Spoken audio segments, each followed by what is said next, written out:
നബി തങ്ങൾ അവിടുന്ന് സ്വഹാബത്തിനോട് ചോദിക്കുന്നു, യാ സ്വഹാബാ,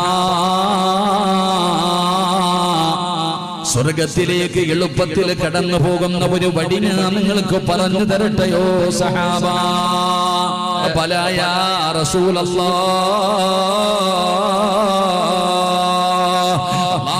പ്രവാചകരെ അവിടുന്ന് പറഞ്ഞു തന്നാൽ റസൂലുള്ളാഹ് പറഞ്ഞു കൊടുക്കുകയാണ്, സ്വർഗത്തിലേക്ക് പെട്ടെന്ന് കടന്നു പോകാനുള്ള വഴി എന്തെന്നറിയുമോ?